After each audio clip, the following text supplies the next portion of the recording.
इतना कहकर वो गोकू का कामेहामेहा प्रिपेयर करने लगता है। तो कहानी की शुरुआत में हमारा मेन कैरेक्टर स्टेज हमें वैम्पायर्स के बारे में बताता है कि वैम्पायर्स वो मॉन्स्टर होते हैं जो रात में निकलकर लोगों का खून चूसते हैं और वो भी उन्हीं वैम्पायर्स का वंशज है। बट मैं उनसे बहुत अलग हूँ क्योंकि मुझे इंसानों की बनाई हुई मांगा और गेम्स बहुत पसंद है, इसलिए मैं ह्यूमन वर्ल्ड में जाकर धूप में चुसने से अच्छा यहीं इसी जगह में रहकर उनकी चीजों के मजे लेता हूँ। वैसे स्टेज डीमन वर्ल्ड में रहता है और उसे ह्यूमंस का खून चूसने में कोई इंटरेस्ट नहीं है। अब स्टेज को उसके पंटरों का कॉल आता है जिन्हें स्टेज ने एक गेम ढूंढने भेजा था, लेकिन उन्हें वो गेम तो नहीं मिली बट एक इंटरेस्टिंग चीज मिलती है। स्टेज पूछता है कि कौन सी चीज। पंटर बताता है कि उन्हें एक बड़े दिल वाली एक ह्यूमन लड़की मिली है और ये सुनकर स्टेज को पसीना आने लगता है और वो कांपने भी लगता है। क्या एक लड़की? पंटर कॉल पर कहता है शायद ये लड़की इस वर्ल्ड में आकर यहाँ गुम गई है बट अभी वो लोग एक दूसरी टेरिटरी में है तो उन्हें अभी इस लड़की के लिए थोड़ी फाइट करनी होगी। लेकिन यहाँ तो स्टेज बस उस लड़की के बारे में ही सोच रहा था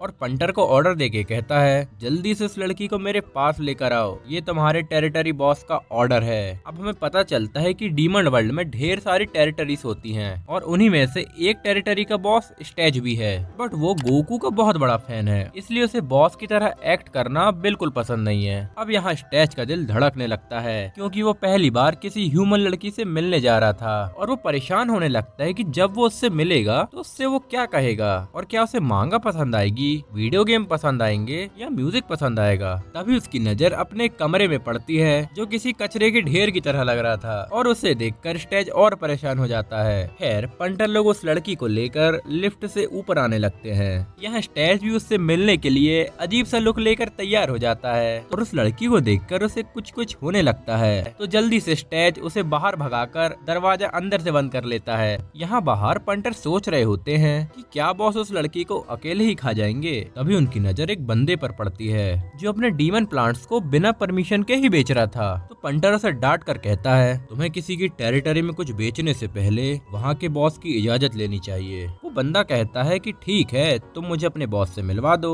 नहीं वो अभी थोड़ा बिजी हैं। अच्छा ऐसा है क्या?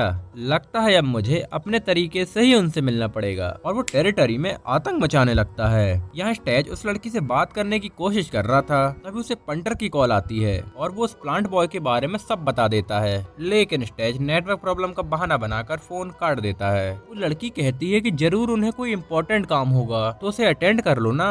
स्टेज कहता है कि नहीं वो काम उतना जरूरी नहीं है और मैं इस टेरिटरी का बॉस हूँ, अगर मैं हर किसी से मिलने लगा तो मुझे कोई मारकर यहाँ का बॉस बन जाएगा। अब वो लड़की कहती है कि मुझे तो ये सब ड्रीम लग रहा है, मुझे भी तो ये ड्रीम की तरह लग रहा है कि जीती जागती जिंदा बोलने वाली इंसानी लड़की मेरे सामने बैठी है। और जैसे स्टेज उस लड़की के आंखों में देखता है अचानक उसके अंदर का डीमन बाहर आने की कोशिश करता है बट जैसे तैसे स्टेज उसे शांत करा देता है। अब वो उस लड़की फ्यूमी को पकड़कर कहता है कि वो उससे बहुत प्यार करता है, वो उसे चोट कभी नहीं पहुंचाएगा और वो उसे हमेशा प्रोटेक्ट करेगा। अब फ्यूमी के कहने पर स्टेज बाहर उस प्लांट वाले बंदे से मिलने आ जाता है और नीचे उतरते टाइम सोचता है कि उसने उस लड़की का ब्लड पीना या उसे खाने की कोशिश नहीं की। इसके बाद स्टेज नीचे उस बंदे से मिलने आ जाता है और सीधा उसके पास जाने लगता है तो वो बंदा अपने प्लांट्स की हेल्प से स्टेज पर अटैक करने लगता है जिससे स्टेज को छोटे मोटे स्क्रैच आने लगते हैं। लेकिन तभी स्टेज एक ही बार में उन प्लांट्स को तबाह कर देता है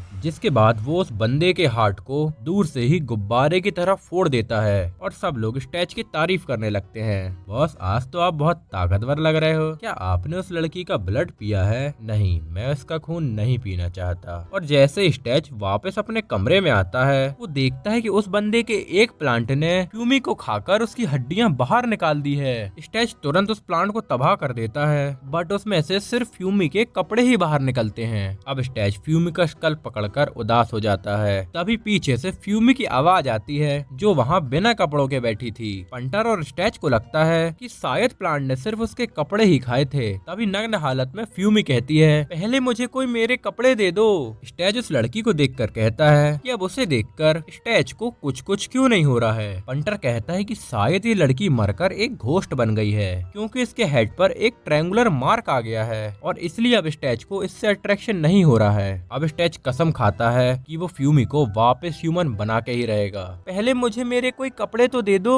तो स्टेज उसे अपने कपड़े दे देता है। फ्यूमी कहती है कि ये कपड़े बहुत छोटे हैं, तो क्या उसे थोड़े और कपड़े मिल सकते हैं। पर स्टेज उसे इग्नोर करके सोफे पर बैठ जाता है और थोड़ी देर बाद कहता है कि जैसे ही उसके कपड़े सूख जाएंगे वो उसे पहन ले। और उसे देखकर फ्यूमी सोचती है कि भले ही स्टेज यहाँ का बॉस है, लेकिन वो एक बेरोजगार से कम नहीं है। फिर वो स्टेज की एक मांगा उठाने की कोशिश करती है, पर तभी स्टेज उसे डांट देता है कि वो उसकी चीजों को ना छुए। फ्यूमी स्टेज से कहती है कि तुम मेरे साथ इतना रूड बिहेव क्यों कर रहे हो, और तुमने तो कहा था कि तुम मुझे पहले जैसे नॉर्मल कर दोगे, तो क्या तुम उसके लिए सीरियस हो। हाँ, मैं उसके बारे में ढूंढ रहा हूँ, पर तुम मांगा पढ़ रहे हो। स्टेज कहता है कि उसने कई इसाकाई मांगा पढ़ी है जिसमें लिखा होता है कि कैसे किसी घोस्ट को वापस ह्यूमन बनाते हैं। तो ये गधा मांगा पढ़कर मुझे ठीक करेगा, कहीं ये ना बोल दे ये ड्रैगन बॉल की हेल्प से मुझे वापस जिंदा करने वाला है। तभी स्टेज उसे ड्रैगन बॉल की मांगा दिखाकर कहता है कि वो उसे ठीक कर सकता है। रुक जाओ, मैं तुम्हें एक जरूरी बात बतानी चाहती हूँ कि मैं कैसे इस डीमन वर्ल्ड में आई थी। स्टेज कहता है कि नहाते टाइम तुमने मेरे शैम्पू खत्म कर दिए,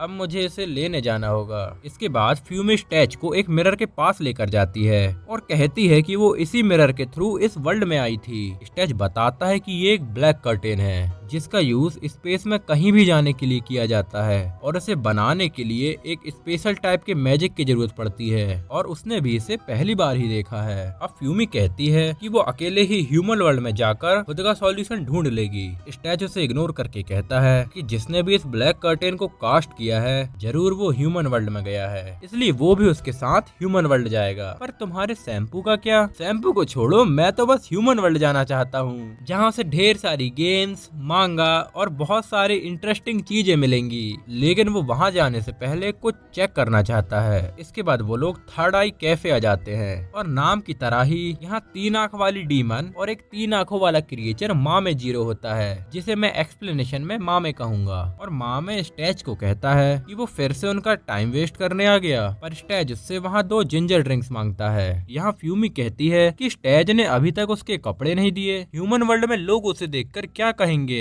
स्टेज कहता है कि तुम एक ह्यूमन नहीं डीमन बन चुकी हो, तो क्या डीमन कैसे भी कपड़े पहन लेते हैं? नहीं गधी। तभी मामे उन्हें शांत करके उन्हें उनकी ड्रिंक्स दे देता है, लेकिन फ्यूमी उसे बोलने वाला जानवर समझकर उसे गले लगा लेती है। अब स्टेज मामे की थर्ड आइज को यूज करके फ्यूमी के अंदर देखने को कहता है कि वो ऐसी हालत में ह्यूमन वर्ल्ड जा पाएगी। तो मामे और वो लड़की मिलकर अपनी सर्च आई एक्टिवेट करके बताते हैं कि फ्यूमी ताजी ताजी ही डीमन बनी है, तो वो उसके बारे में अभी नहीं बता सकते। लेकिन हाँ, फ्यूमी 1 नंबर की ठरकी है, क्योंकि उसने अभी एक लड़के की चड्डी पहनी है और अपने शर्ट के अंदर भी कुछ नहीं पहना है। तुम पहले ये बताओ कि वो वहाँ जा सकती है कि नहीं। मामे कहता है कि हाँ, वो जा सकती है, पर वहाँ ज्यादा देर तक रहना ठीक नहीं होगा, इसलिए वहाँ उसके साथ किसी को तो जाना पड़ेगा। स्टेज बताता है कि वो ही उसके साथ जा रहा है। क्या तुम मजाक कर रहे हो? अगर तुम वहाँ जाओगे तो तुम्हारी टेरिटरी का क्या होगा?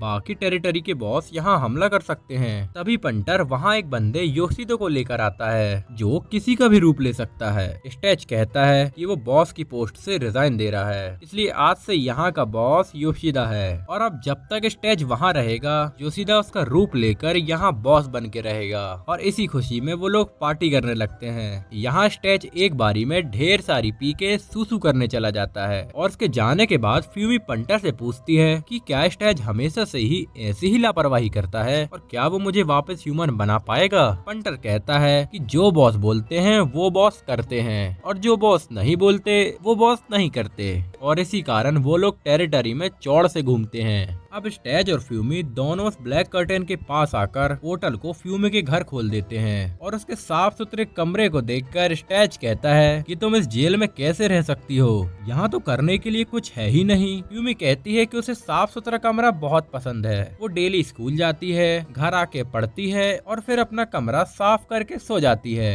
अब स्टेज फ्यूमी के स्कूल जाने का डिसाइड करता है, एंड जैसे ही वो नीचे उतरते हैं, फ्यूमी के डैड वहाँ आकर कहते हैं कि ये अजीब से दिखने वाला लड़का कौन है और चिल्लाकर कहते हैं कि तुम्हारे स्कूल से फोन आया था, तुम जब कल स्कूल नहीं गई थी तो तुम मुझे बता सकती हो कि तुम कहाँ थी। तभी स्टेज उसके डैड पर एक स्प्रे करता है तो वो सब कुछ भूलकर अपने ऑफिस जाने लगते हैं। फ्यूमी पूछती है कि तुमने मेरे डैड के साथ क्या किया। मैंने तो बस तुम्हारे डैड को कंट्रोल किया, क्योंकि वैम्पायर जिसको भी काट के अपना सलाइवा उसके पास छोड़ दे तो वो उसे कंट्रोल कर सकते हैं, और ये स्प्रे उसकी ही सलाइवा और पानी का मिक्सचर है। बट हाँ, ये स्प्रे डीमंस पर वर्क नहीं करता है। फिर वो फ्यूमी पर भी स्प्रे मारने लगता है। खैर, अब स्टेज पहली बार सनलाइट में आके बहुत खुश हो जाता है। इसके बाद वो रास्ते भर हर चीज को देखकर एक्साइटेड होने लगता है। अब फ्यूमी कहती है कि अगर वो स्कूल जाएंगे तो सब उन्हें नोटिस कर लेंगे। तो स्कूल पहुंच के स्टेज सभी स्टूडेंट्स को स्प्रे करके उन्हें कंट्रोल करने लगता है। साथ ही वो क्लास में टीचर को भी कंट्रोल कर लेता है।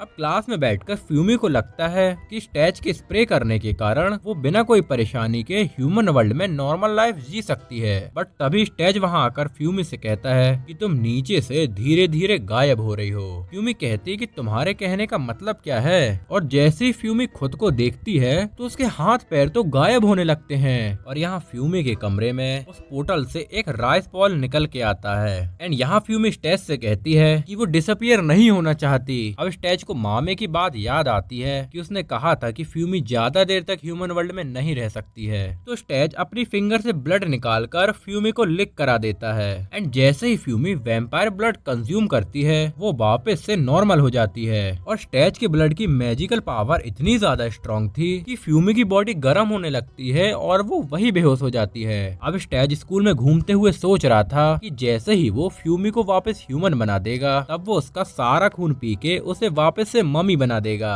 और तभी बाकी के ह्यूमंस को देखकर स्टेज के अंदर का डीमन जागने लगता है। अब वापस आकर स्टेज फ्यूमी से कहता है कि अब वो वापस डीमन वर्ल्ड जा रहा है। फ्यूमी पूछती है कि तुम वहाँ क्यों जाना चाहते हो, यहाँ तो सब नॉर्मल चल रहा है। स्टेज कहता है कि वो अब कमजोर हो रहा है और ऐसा ही चलता रहा तो वो बॉस की बैटल हार जाएगा। तुम कौन से बैटल की बात कर रहे हो? मैं साइबर सिटी की बात कर रहा हूँ, क्योंकि मैं हमेशा से ही उस टेरिटरी को हासिल करना चाहता हूँ। अब रास्ते में स्टेज फ्यूमी से उसके मॉम के बारे में पूछता है। फ्यूमी कहती है कि वो अपने मॉम के बारे में नहीं जानती, क्योंकि उसके पास उसकी मॉम की कोई यादें नहीं है। खैर, अब वो लोग जैसे ही घर पहुँचते हैं वो देखते हैं कि एक डीमन लड़की फ्यूमी के बेड पर कूद रही है। एंड यहाँ डीमन वर्ल्ड में योशिदा नॉर्मल रूप में आकर स्टेज के कमरे के मजे ले रहा था। तभी पंटर आकर कहता है कि तुम्हें स्टेज के रूप में ही रहकर चौकन्ना रहना चाहिए, क्योंकि दुश्मन कभी भी कहीं से भी आ सकते हैं। और ये सीन वो लड़की अपनी मैजिक की हेल्प से स्टेज को दिखाकर कहती है कि हमारे बॉस टेरिटरी में नहीं है क्या,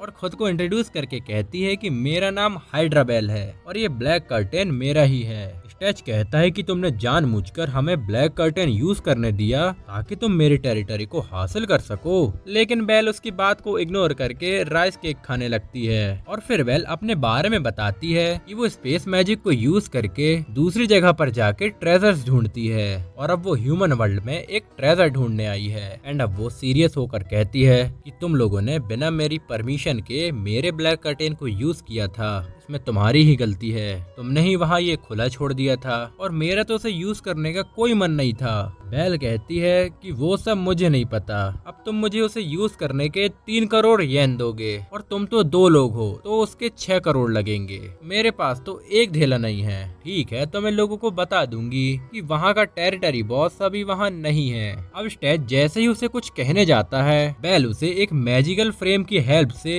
एक दूसरी जगह ही टेलीपोर्ट कर देती है, और अब वो फ्यूमी को भी डराती है कि वो उसे भी गायब कर देगी। यहाँ स्टेज सोच रहा था कि वो बेल डीमन वर्ल्ड में सबको बता देगी कि मैं टेरिटरी में नहीं हूँ। तभी अपने स्पेस मैजिक का यूज करके बेल बार बार अपनी लोकेशन बदलते हुए स्टेज को चिढ़ाने लगती है, और जैसे ही स्टेज उसे पंच करने जाता है, बेल फ्यूमी पर गन तान के कहती है कि अगर स्टेज इसका काम नहीं करेगा तो वो उसे मार देगी। अब वो स्टेज को एक चीज लाने को कहती है। स्टेज पूछता है कि उसे लाना क्या है। बेल कहती है कि तुम बस वहाँ जाके मेरा नाम ले लेना। तो स्टेज एक अंडरग्राउंड रास्ते में जाकर एक डीमन ओगर से मिलता मिलता है। ओगर कहता है कि जरूर तुम एक डीमन होंगे, तभी तुम यहाँ आ पाए हो।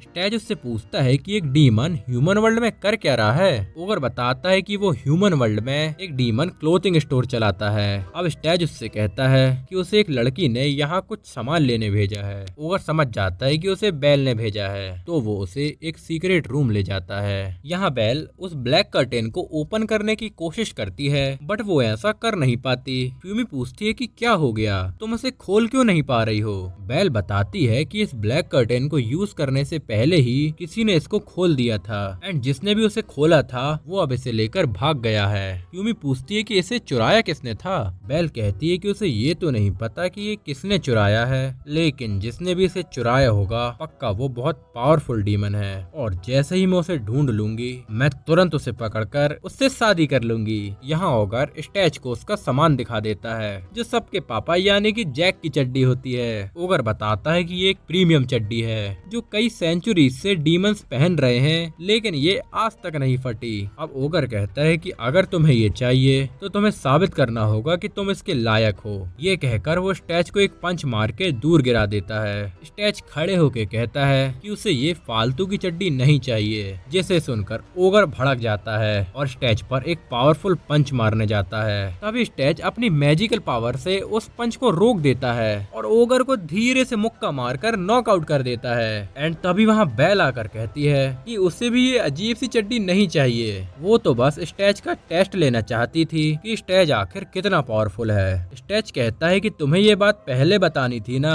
अभी मैं इस बंदे को मार ही देता। अब बेल बताती है कि उसे पता है फ्यूमी को कैसे ठीक कर सकते हैं, एंड उसके पास एक बुक थी जिसमें घोस्ट को ह्यूमन बनाने का तरीका लिखा हुआ है। स्टेज एक्साइटेड होकर कहता है कि कहाँ है वो बुक, बट बेल कहती है कि उसने उस बुक को बेच दिया। जल्दी बताओ तुमने किसको और कहाँ बेचा था। बेल बताती है कि उसने उस बुक को एक वुल्फ टेरिटरी के बंदे को बेचा था, एंड यहाँ डीमन वर्ल्ड में वो बंदा वुल्फ टेरिटरी के बॉस को हरा के वहाँ का बॉस बन जाता है। वहीं पर एक बंदा स्पीच देकर कहता है तो आज इस टेरिटरी का कंट्रोल जाता है हमारे बॉस किंग वुल्फ को।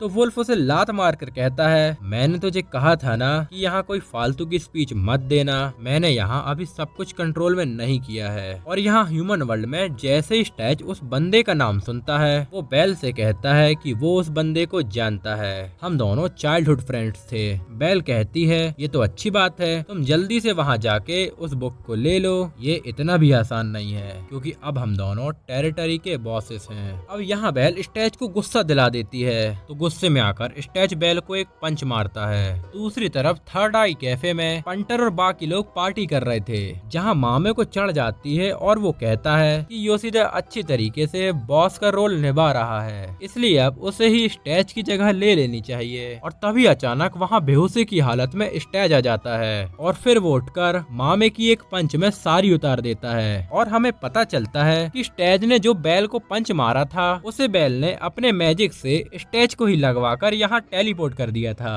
अब स्टेज ढेर सारी वाइन पीकर कहता है कि मैं उस लड़की को जान से मार दूंगा। अब स्टेज मामे को पकड़ कर कहता है कि तुम मेरे साथ वुल्फ टेरिटरी चल रहे हो, और ये सब बेल अपने मैजिक से देख रही थी। ओगर उससे कहता है कि कहीं तुम्हें ये तो नहीं लगता कि स्टेज ही वो पावरफुल डीमन है जिसने तुम्हारा ब्लैक कर्टेन चुराया। बेल कहती है नहीं, ये वो बंदा नहीं है, पर हाँ स्टेज के अंदर कुछ स्पेशल पावर है जिसे वो सबसे छुपा के रखता है, लेकिन ये भी हो सकता है कि वो ही चोर हो। ओगर कहता है कि सीधा सीधा बोलो ना कि तुम उसे पसंद करती हो। नहीं नहीं, मैं तो बस उस चोर को ढूंढ रही हूँ, वो बात अलग है कि मैं उससे शादी कर लूंगी। अब यह स्टेज फ्यूमी और मामे जीरो को लेके एक डीमन कैरेज बुलाकर वुल्फ टेरिटरी के लिए निकल जाता है, और इधर वुल्फ पैदल ही वेस्ट की तरफ जा रहा था। उसके पंटर कहते हैं कि बॉस क्या हम एक कैरेज नहीं बुला सकते, वो जगह भी यहाँ से 500 किलोमीटर दूर है। लेकिन वुल्फ उन पर भड़क जाता है और कहता है कि तुम मेरे पैरों को कमजोर कह रहे हो। बॉस हम तो बस ये इसलिए कह रहे थे ताकि सुंदर लड़कियों को आपका ऑटोग्राफ जल्दी मिल जाए। यहाँ स्टेज मामो जीरो की डीमन एआई की हेल्प से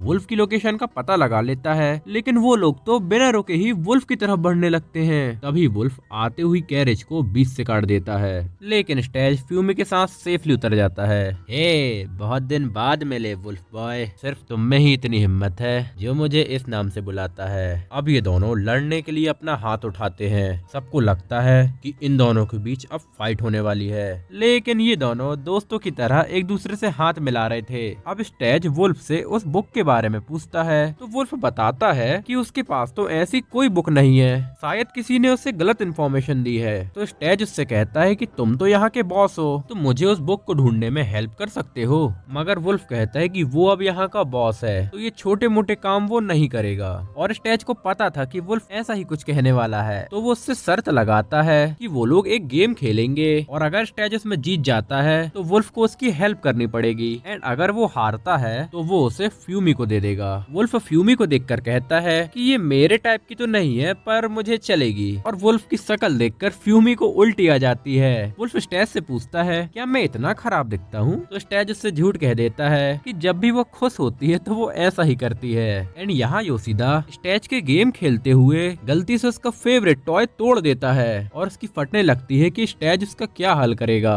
यहाँ स्टेज फ्यूमी और मामे को बताता है कि वो लोग बॉलिंग गेम खेलेंगे। मामे उससे कहता है कि क्या वो वुल्फ को हरा पाएगा, तो स्टेज समझाता है कि वो और वुल्फ दोनों अलग अलग डीमन है। वुल्फ अपनी फिजिकल स्ट्रेंथ का यूज करता है एंड मैं अपनी मैजिकल पावर का, तो मैं अपने मैजिक की हेल्प से सारे गोल्स करके जीत जाऊंगा। तभी वहाँ वुल्फ आकर कहता है मैदान तैयार है, जल्दी आ जाओ। और हम देखते हैं कि वहाँ बॉलिंग नहीं बल्कि बॉक्सिंग का मैच होने वाला है, जहाँ स्टेज और वुल्फ दोनों ही किसी भी हालत में फ्यूमी को गंवाना नहीं चाहते थे। अब दोनों ही रिंग में आ जाते हैं और फ्यूमी को वहाँ एक रिंग गर्ल बना के भेज दिया जाता है, जिसको देखकर वुल्फ की नाक से खून आ जाता है। साइड बाय साइड यहाँ योशिदा की भी बहुत ज्यादा फट रही थी। वो पैसे जुटाने के लिए ऑनलाइन उस बॉक्सिंग मैच में स्टेज पे पैसा लगा देता है। अब यहाँ पहला राउंड स्टार्ट हो जाता है, जहाँ कुछ पंचेस के बाद स्टेज नॉकआउट हो जाता है और रेफरी की काउंटिंग के पहले ही वो उठ के खड़ा हो जाता है। और इस फाइट को ऑडियंस के बीच में बैठकर बेल भी देख रही थी। इधर फाइट में वुल्फ स्टेज पर पंचेस ही पंचेस मारते जा रहा था और स्टेज मैजिक का यूज करके खुद को हील करते जा रहा था, बट फिर भी वुल्फ स्टेज को मारते ही जा रहा था। और एक मूवमेंट पर वुल्फ का स्टेमिना खत्म हो जाता है, क्योंकि इतनी देर से स्टेज अपनी दांत की हेल्प से वुल्फ की पावर्स को सक कर रहा था। और अब स्टेज इजिली ही वुल्फ को नॉकआउट कर देता है, बट वुल्फ भी हार नहीं मानता और काउंटिंग के पहले ही उठ जाता है। एंड अब गुस्से के साथ वो एक वुल्फ में ट्रांसफॉर्म हो जाता है और स्टेज से कहता है तुम जैसा सेल्फिश इस लड़की के लिए यहाँ नहीं आ सकता, तो बताओ तुम क्या चाहते हो। और स्टेज भी अपनी पावर से वुल्फ का हार्ट दबाने लगता है और कहता है कि वो बस इस लड़की को नॉर्मल करना चाहता है। और इससे पहले कि गुस्से में स्टेज वुल्फ को मार दे, फ्यूमी बीच में आकर उन दोनों को रोक देती है और तभी रिंग में बेल भी आ जाती है, जो कहती है कि ये मैच अब ड्रॉ होता है क्योंकि तुम दोनों ही लूजर हो। इतना कहकर वो तीनों को कहीं टेलीपोर्ट कर देती है। इधर मैच टाई होने के कारण योशिदा की और ज्यादा फट जाती है। यहाँ स्टेज वुल्फ से कहता है कि क्या तुम बेल को जानते हो? वुल्फ कहता है कि उसी ने तो मुझे बॉलिंग की जगह बॉक्सिंग मैच करने को कहा था। अब स्टेज समझ जाता है कि बेल उन लोगों के साथ खेल रही है। तभी वहाँ बेल आकर स्टेज को वो बुक दे देती है। एक सेकंड, जब तुम्हारे पास ये बुक थी तो मुझे पहले क्यों नहीं दी? ओ, तो तुम्हें ये नहीं चाहिए। और ऐसे ही दोनों में लड़ाई हो जाती है। इसके बाद स्टेज उस बुक को पढ़ने का ट्राई करता है, लेकिन उसे इसमें लिखी हुई लैंग्वेज आती ही नहीं है। तो अब स्टेज डिसाइड करता है कि वो उसके ऑथर के पास जाके ही पूछ लेगा कि इस बुक में क्या लिखा है। लेकिन वो जैसे ही ऑथर का नाम पढ़ता है, उसके चेहरे में तो 12 बज जाते हैं। वो डर के मारे कांपने लगता है। अब स्टेज बताता है कि इसका ऑथर एक भयानक जगह एक्रोपोलिस में रहता है, जहाँ सिर्फ नोबल डीमंस ही जा सकते हैं। एंड उस बंदे का नाम वैम्पायर ब्रेज ब्लड है, जो कि मेरा बड़ा भाई है। और ये बताते हुए स्टेज बहुत ज्यादा कांपता है। वो कहता है कि मैं तो उनका नाम लेने पर ही अपना पैंट गीला कर देता हूँ। एंड अब वो वापस वहाँ नहीं जाना चाहता, क्योंकि वो वहाँ से भागकर ही यहाँ आया है। अब हमें पता चलता है कि एक्रोपोलिस हेल की ऊपर की जगह है, एंड वहीं से सारी टेरिटरी टेरिटरीज को कंट्रोल किया जाता है। तुम कह सकते हो कि वहाँ डीमन वर्ल्ड के सारे रूल्स बनाए जाते हैं। अब वुल्फ स्टेच को प्यार से समझाकर कहता है वो तुम्हारा घर है और तुम्हें वहाँ चले जाना चाहिए, वरना ठीक है भाई मैं वहाँ चला जाऊंगा। अब क्योंकि वहाँ कोई कॉमनर नहीं जा सकता तो स्टेच को ही वहाँ अकेले जाना पड़ेगा, क्योंकि वो ही एक नोबल है। अब वुल्फ बेल को भी प्यार से समझा देता है कि वो अपने स्पेस मैजिक से स्टेच को वहाँ टेलीपोर्ट करेगी। अब डर के मारे बेल पोर्टल खोल देती है और वुल्फ लात मार के स्टेच को पोर्टल में भेज देता है। बट जल्दबाजी में बेल ने अपने ही घर का पोर्टल खोल दिया था और अब बेल भी वहाँ आ जाती है और एक्रोपोलिस जाने से पहले थोड़ा आराम करने को कहकर वो नहाने चली जाती है और नहाते टाइम वो ब्लश करते हुए स्टेच पर नजर रख रही थी। अब यहाँ वुल्फ नॉर्मल हो जाता है और उसके पंटर फ्यूमी और उसके लिए नए कपड़े ला देते हैं। अब फ्यूमी वुल्फ से पूछती है कि क्या उसमें भी नोबल ब्लड है। वुल्फ बताता है कि वो प्योर वेयरवुल्फ नहीं है, इसलिए उसे घर से निकाल दिया गया था। साथ ही वो बताता है कि उसके अंदर कोई नोबल ब्लड नहीं है और वुल्फ की कहानी सुनकर फ्यूमी इमोशनल हो जाती है। खैर यहाँ बेल मटकते हुए स्टैच को सेड्यूस करने लगती है और स्टैच के पास जाकर कहती है मुझे पता है कि तुम मुझसे कुछ छुपा रहे हो, मैं उसे देखना चाहती हूँ। और ये सुनकर स्टैच तुरंत दूर होकर वॉल से चिपक जाता है। ये देखकर बेल हंसते हुए कहती है कि वो तो बस मजाक कर रही थी। स्टैच कहता है कि बातें मत बनाओ और सच बताओ कि तुम किस चीज के बारे में बात कर रही थी। तो बेल सीरियस होकर बताती है कि उसे ऐसा लगता है कि स्टैच के चेस्ट के अंदर एक बहुत ही डेंजरस पावर है जो कि अभी एक लॉकर में बंद है। अब स्टैच बताता है कि उस लॉकर की चाबी उसके बड़े भाई के पास है। साथ ही वो अपने पास्ट के बारे में बताते हुए कहता है बचपन से ही मेरे बड़े भाई ने मेरी पावर को जगाने के लिए मुझ पर बहुत सारे रंग बिरंगे एक्सपेरिमेंट किए, बट वो हर बार फेल होते गए और मेरी बैंड बजती रही। लेकिन वो एक दिन कहते हैं स्टैच मुझे वो तरीका मिल गया है जिससे मैं तुम्हें बिना मारे तुम्हारी पावर सील कर सकता हूँ। इतना कहकर उन्होंने मेरे हार्ट पर शूट कर दिया और वो बुलेट मेरी हार्ट में ही रह गई जिसे सिर्फ मेरा बड़ा भाई ही निकाल सकता है। और उसके बाद स्टैच को समझ आ गया था कि असल में उसके भाई का गोल उसकी पावर्स को अवेक करना नहीं बल्कि उसे मारना था। अब स्टैच की कहानी सुनकर बेल को भूख लगती है तो वो अपने स्मार्टफोन से जोमेटो में खाना ऑर्डर कर देती है और ये देखकर स्टैच सरप्राइज हो जाता है क्योंकि उसे नहीं पता था कि ये एक स्मार्टफोन है। फिर वो बेल से पूछ कर उसमें गेम्स डाउनलोड कर लेता है। अब बेल उसे देखकर मन में सोच रही थी कि मैं ही उसकी पावर्स को अनलॉक करूंगी क्योंकि मैं एक ट्रेजर हंटर हूँ। लेकिन स्टैच गेम खेलते खेलते मांगा पढ़ने लगता है तो बेल उसे लात मार कर कहती है क्या तुम्हें एक्रोपोलिस नहीं जाना। स्टैच कहता है कि वहाँ तो हम कल जाने वाले हैं ना। इसके बाद वो लोग डिनर करने आ जाते हैं जहाँ खाना देखकर स्टैच एक्साइटेड हो जाता है और बेल से कहता है भले ही वो एक नकचरी लड़की है पर वो दिल की बहुत अच्छी है। ये सुनकर बेल ब्लश करने लगती है। अब यहाँ डीमन वर्ल्ड में वुल्फ फ्यूमी से कहता है कि अगर तुम थक गई हो तो थोड़ा आराम कर लो और इतना कहने की देर ही थी कि फ्यूमी बैठे बैठे ही सो जाती है। तो मामे के कहने पर वुल्फ उसे बेड पर छोड़ने जाता है। तभी वो नोटिस करता है कि फ्यूमी के पैर तो गायब हो रहे हैं। एंड यहाँ अगले दिन बेल स्टैच को एक्रोपोलिस के बाहर छोड़ देती है और उससे कहती है कि उस रिजरेक्शन मेथड को जानने के साथ साथ उस बुलेट को निकलवा के ही वापस आना। नहीं, मैं नहीं निकलवाऊंगा। ठीक है, अगर तुमने बुलेट को नहीं निकलवाया तो मैं तुम्हें वापस लेने नहीं आऊंगी। स्टैच कहता है कि वो खुद ही वापस आ सकता है जैसे वो यहाँ से बचपन में भागा था। अब छुपते छुपाते स्टैच किले के अंदर जाने लगता है। तभी वहाँ मास्क पहने हुए एक लड़की आ जाती है। तो तुम यहाँ क्या कर रहे हो स्टैच? अरे लेज कैसी हो, मुझे तुम्हारी बहुत याद आई। एंड यहाँ वुल्फ टेरिटरी में वुल्फ फ्यूमी को लेकर एक डीमन स्पेशलिस्ट डॉक्टर फ्रैंक के पास जाता है और वो रास्ते में बताता है कि वो डॉक्टर के साथ साथ एक पागल साइंटिस्ट भी है। और यहाँ लैब में फ्रैंक यहाँ के पुराने बॉस को बॉम्ब से उड़ा देता है क्योंकि वो उसके गैजेट्स के साथ भी वुल्फ से हार गया था। इधर एक्रोपोलिस में लिज अपने वेपन से स्टैच को मारने लगती है और कहती है कि तुम फिर से हमारी फैमिली के बीच आ गए। अब हमें पता चलता है कि लिज स्टैच की छोटी बहन है जो उसे बिल्कुल पसंद नहीं करती।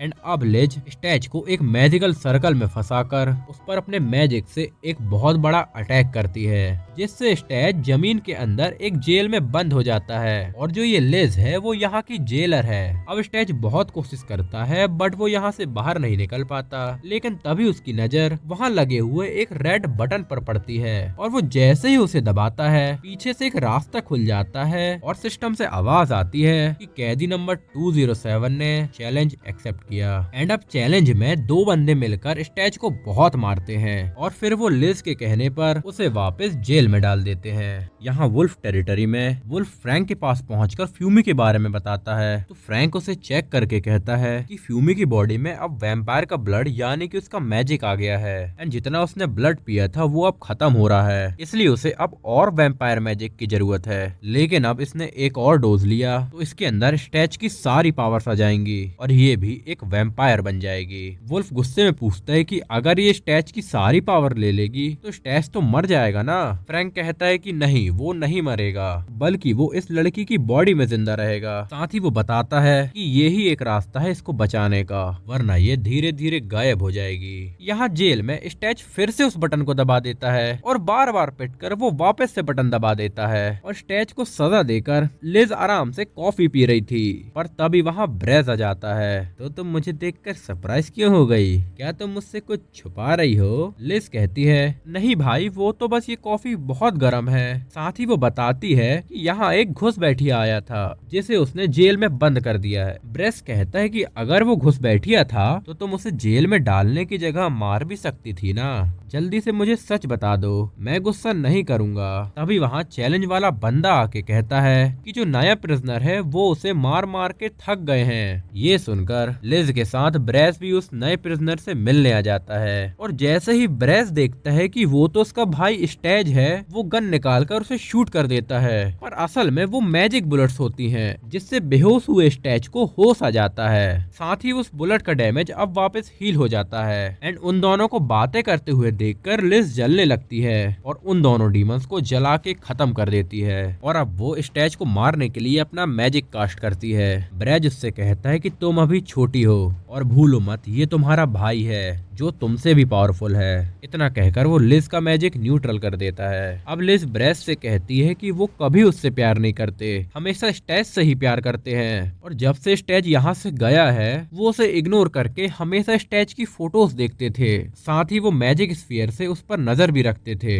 ब्रेस कहता है कि वो उन दोनों से ही प्यार करता है और वो स्टैच से भी कहता है कि वो एक ही कंडीशन पर उसे ह्यूमन रिजरेक्शन की मेथड बता सकता है। यहाँ फ्रैंक की लैब में बेल आ जाती है और वो फ्यूमी की हालत देखकर फ्रैंक से कहती है तुम इसे ठीक करने का वो दूसरा रास्ता क्यों नहीं बता देते। इतना सुनते ही वुल्फ फ्रैंक को एक घुमा के मारता है और उस दूसरी मेथड के बारे में पूछता है।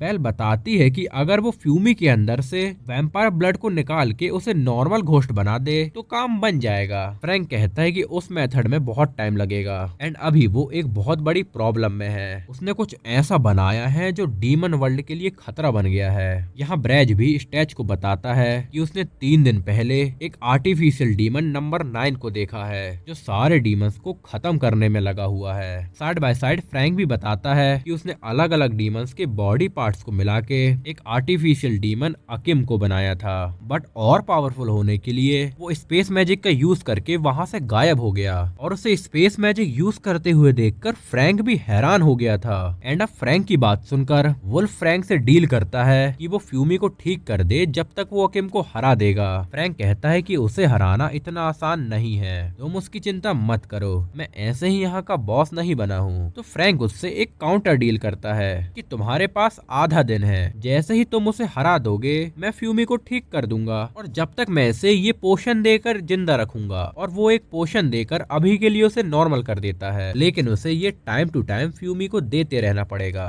यहाँ ब्रेस स्टैच को बताता है कि उसने लास्ट टाइम अकिम को एक डीमन को मारते हुए देखा था एंड उसके बाद वो इवॉल्व होने के लिए नॉर्थ की साइड चला गया था। तो वो स्टैच को कहता है कि उसे उस अकिम को हराना होगा, बट स्टैच इस सिचुएशन में उसे छू भी नहीं सकता। तो उसकी हार्ट की बुलेट को निकाल दे तो कैसा रहेगा? अच्छा, तो तुम मुझे फिर से मारना चाहते हो? ओह, तो तुम्हें ऐसा लगता है कि मैं तुम्हें मारना चाहता था। वो स्टैच को एक छोटा सा पत्थर दिखाकर कहता है कि उसने पहले ही स्टैच की पावर को अनलॉक कर लिया था, बट साथ में वो उसमें फेल भी हो गया था, क्योंकि जैसे ही स्टैच ने अपनी पावर से एक जायंट पत्थर को छोटा बनाया, उसकी बॉडी उस पावर को झेल नहीं पाई और वो बेहोश हो गया। और जब भी वो अपनी पावर को यूज करता वो ऐसे ही बेहोश हो जाता था, इसलिए ब्रेज ने उसकी पावर को सील कर दिया। बट अब उसकी बॉडी इस पावर को झेल सकती है, तो टाइम आ गया है उसको अनलॉक कर दिया जाए। यहाँ फ्रैंक कहता है कि उसके पास सिर्फ आधा दिन का ही पोशन है, इसलिए वुल्फ को जो भी करना है इन आधे घंटों में ही करना है। तो वुल्फ अपने मैजिक को अपने पाइप में सील कर लेता है, जिससे वो पाइप उसकी बॉडी का ही एक पार्ट बन जाता है। जिसके बाद वो बेल की हेल्प से अकीम को ढूंढने के लिए दूसरी टेरिटरी के बॉसेस को हराने निकल जाता है, जिसमें सबसे पहले वो इस पिग जैसे दिखने वाले बॉस से फाइट करता है। पर तभी अचानक उस बॉस को अकीम खत्म कर देता है। तुमसे मिलके अच्छा लगा। इधर एक्रोपोलिस में स्टेज अपनी पावर्स को अनलॉक करने से मना कर देता है। चिंता मत करो, मैं उस डीमन को अपनी इतनी ही पावर से हरा सकता हूँ। ठीक है, तो तुम पहले मेरे इस टेस्ट को क्लियर करके बताओ। इतना कहकर वो लिस्ट से बोलता है कि अपने डीमंस को वापस जिंदा करो,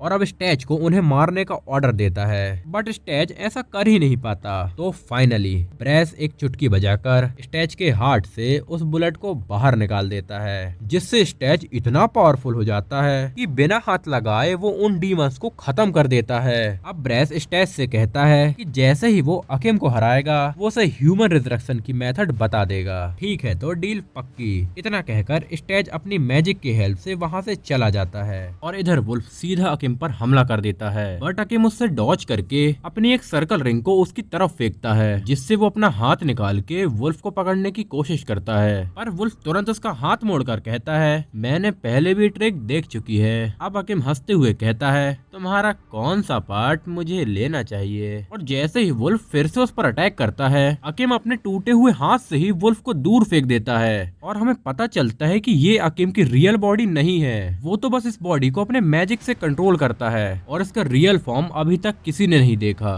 अब वुल्फ अपने मैजिक को उस पाइप से रिलीज करके एक वुल्फ में ट्रांसफॉर्म हो जाता है। यहाँ बेल सबको बताती है कि वुल्फ सिर्फ 3 मिनट तक ही अपने इस फॉर्म में रह सकता है। इसके बाद वो फ्रैंक से अकेले बात करने के लिए उसके साथ एक जगह टेलीपोर्ट हो जाती है। फ्रैंक कहता है कि अगर मैं यहाँ रहूंगा तो फ्यूमी को ठीक कैसे करूंगा। बेल कहती है कि मैं तुम्हारे इंटेंशन जानती हूँ, तुम चाहते हो कि वुल्फ हार जाए और फ्यूमी तुम्हारा नेक्स्ट एक्सपेरिमेंट ऑब्जेक्ट बन जाए। अब वो उससे पूछती है कि बताओ, जब तुम्हें स्पेस मैजिक ही नहीं आता तो तुमने उसे अकीम के अंदर कैसे डाला। यहाँ स्टेज वार्म अप वगैरह करके डीमन वर्ल्ड में जंप कर देता है, और इधर वुल्फ और अकीम के बीच खतरनाक फाइट स्टार्ट हो जाती है, जहाँ वुल्फ अपने पंजों से अकीम को मारना शुरू कर देता है, और अब वुल्फ फाइनली अपने नाखूनों से अकीम के टुकड़े टुकड़े कर देता है। एंड तभी वहाँ आसमान से स्टेज टपकता है। ओए, तुम यहाँ क्या कर रहे हो? मेरी छोड़ो, तुम ये बताओ कि तुमने ये नया दोस्त कब बनाया। एंड तभी वो देखते हैं कि अकीम वापस अपने बॉडी के पार्ट्स को जोड़कर पहले जैसा हो जाता है। एंड तभी वुल्फ का फेस थोड़ा सा नॉर्मल हो जाता है। तुम इतनी जल्दी हारने लगे, और ऐसे ही दोनों लड़ने लगते हैं। अकीम को लगता है कि ये लोग उसे इग्नोर कर रहे हैं, तो वो उन पर एक अटैक कर देता है। लेकिन अब वुल्फ नॉर्मल फॉर्म में आ गया था, जिसे देखकर बेल भी हैरान हो जाती है कि वुल्फ 3 मिनट के पहले ही नॉर्मल हो गया। पर तभी स्टेज अपने मैजिक से अकीम को दूर फेंक देता है, और ये देखकर वुल्फ समझ जाता है कि स्टेज ने वो बुलेट निकलवा लिया है, और स्टेज से कहता है कि तुम थोड़ी देर इससे खेल सकते हो, और मेरे मैजिक रिकवर होने तक तुम मरना मत वैम्पायर। इसके बाद स्टेज अकीम से फाइट करने आ जाता है, और वो दोनों अब एक खाली जगह पर आ गए थे, जहां स्टेज अपने मैजिक से अकीम पर बहुत सारे अटैक करता है, बट अकीम उनसे इजीली बच जाता है। एंड अब स्टेज कहता है, ये तो छोटे मोटे अटैक्स थे, अब मैं तुम्हें दुनिया के सबसे ताकतवर वॉरियर का अटैक दिखाता हूँ। इतना कहकर वो गोकू का कामेहामेहा प्रिपेयर करने लगता है, लेकिन तभी अकीम उसे लात मार के कामेहामेहा बनने से पहले ही रोक देता है। मुझे तो लगता है कि तुम किसी 3rd क्लास फाइटर का मूव ट्राई कर रहे थे। और अब भाई ये सुनकर स्टेज को बहुत गुस्सा आता है, और सुपर सायन की तरह उसके चारों तरफ एनर्जी का ऑरा आ जाता है। क्या कहा तुमने जो ये मूव देखा वो यूनिवर्स के ग्रेटेस्ट हीरो का है, जिसकी मैं बहुत रिस्पेक्ट करता हूँ, और अगर वो अटैक तुम्हें लग जाता तो तुम्हारी राख तक नहीं बचती। हाँ, माना कि मैं अभी उस मूव के लिए 3rd क्लास फाइटर हूँ, लेकिन अब मैं अपने खुद के सुपर फिनिशिंग मूव से तुम्हें खत्म करने वाला हूँ। और ये सुनकर अकीम भी सीरियस हो जाता है, और तुरंत अपनी चेस्ट फाड़ देता है, जिससे एक बड़ी सी जीप बाहर आ जाती है। अब स्टेज भी पावर अप हो जाता है, जिससे उसके पीछे 5 टेल्स निकल आती हैं, और अगले ही पल स्टेज अपने फिनिशिंग मूव से अकीम को खत्म करके उसका हेड पकड़ लेता है। लेकिन स्टेज को पता था कि अकीम अभी खत्म नहीं हुआ है, तो वो उससे कहता है कि तुम जल्दी से से नॉर्मल हो जाओ ताकि हम अपनी मेन फाइट स्टार्ट कर सके। अब जैसे ही हकीम रीजनरेट होता है, स्टेज उसके हार्ट को दबाकर उसे अपनी टेल्स से एब्जॉर्ब करके पूरा खत्म कर देता है। लेकिन हम देखते हैं कि अकीम की एक रिंग वहीं गिर जाती है और यहाँ एक्रोपोलिस में ब्राज स्टेज को देखकर कहता है कि ये उस जॉब के लिए परफेक्ट रहेगा। चलो लिज, उस काम को पूरा करते हैं। तभी वहाँ वुल्फ आकर स्टेज से कहता है कि तुमने हकीम को क्यों मारा, उसे तो मुझे मारना था एंड अब तुम्हारे कारण मैं फ्यूमी को वापस ठीक नहीं कर पाऊंगा। स्टेज कहता है कि मैं उसे ठीक कर दूंगा, लेकिन अब बात वुल्फ के ईगो पर आ गई थी, तो वो स्टेज को फाइट के लिए चैलेंज कर देता है। और इधर बेल फ्रैंक को लेकर हकीम के पास ले आती है, जिसे उसने उसके सारे बॉडी पार्ट्स अलग अलग करके कंटेनर में रखा हुआ था। और अब हमें पता चलता है कि जब स्टेज अपनी टेल से अकीम को पकड़ने जा रहा था, तभी बेल ने अकीम को वहां से टेलीपोर्ट कर लिया था। और अब फ्रैंक बेल को सब कुछ सच सच बता देता है कि जब वो अकीम के प्रोजेक्ट पर काम कर रहा था, तब अकीम के बॉडी पार्ट्स बार बार अलग हो रहे थे एंड तभी उसे एक बंदे की कॉल आती है और वो कहता है कि तुम्हें जिस चीज की जरूरत है वो उसे उसके डोर के सामने मिल जाएगा। और जैसे ही वो घर के बाहर देखता है, तो वहाँ पर एक गिफ्ट रखा हुआ था जिसमें एक स्पेस मैजिक यूजर की बॉडी रखी हुई थी और उसने उस बॉडी में अकीम को डाल दिया। ये सुनकर बेल समझ जाती है कि वो कॉल करने वाला बंदा और कोई नहीं, वही चोर है जिसने उसका स्पेस मैजिक चुराया। अब वो बात कर ही रहे थे कि तभी वहाँ ब्रेज और लिज उन्हें डीमन वर्ल्ड की शांति भंग करने के लिए अरेस्ट करने आ जाते हैं। क्या मैं इन्हें मार दूं भाई? तो ब्रेज उसे मना करके कहता है कि लिज बस तुम इन्हें कस्टडी में ले लो। और फिर लिज उन्हें अपने वही मैजिक से पकड़ लेती है और यहाँ स्टेज फाइट में वुल्फ को हरा देता है और वो उससे कहता है कि तुम फ्यूमी के लिए मुझसे क्यों लड़ रहे हो। इसके बाद हम इन दोनों के पास्ट को देखते हैं, जहाँ स्टेज ऊपर से वुल्फ के पास टपक पड़ता है, जिसके बाद स्टेज उसे अपना इंट्रोडक्शन देता है और कहता है कि वो हेल के ऊपर से आया है। तो वुल्फ उसे चैलेंज करके कहता है कि अगर तुम मुझसे जीत गए तो मैं तुम्हें वहाँ वापस जाने के पैसे दे दूंगा। लेकिन फाइट में स्टेज उस पर एक भी अटैक नहीं करता। वुल्फ उससे कहता है कि तुम मुझ पर अटैक क्यों नहीं कर रहे हो। तो स्टेज जवाब देता है अगर वो उस पर अटैक करेगा तो वुल्फ मर जाएगा एंड इसी कारण तब से लेकर आज तक वुल्फ स्टेज से भी ताकतवर होना चाहता है एंड इसलिए उसने स्टेज को आज चैलेंज किया था। इसके बाद वुल्फ जाते हुए स्टेज से कहता है एक दिन मैं तुमसे भी ताकतवर बन जाऊंगा और तब तुम मुझसे लड़ना, लेकिन मैं तुमसे नहीं लड़ूंगा क्योंकि तुम मेरे दोस्त हो। स्टेज ये कह ही रहा था कि तभी वहाँ ब्रेज और लिज आ जाते हैं। आप यहाँ क्या कर रहे हो भाई? तो ब्रेज उससे कहता है अगर तुम्हें ह्यूमन रिजरेक्शन की मेथड जानना है तो तुम्हें मेरा एक और काम करना होगा।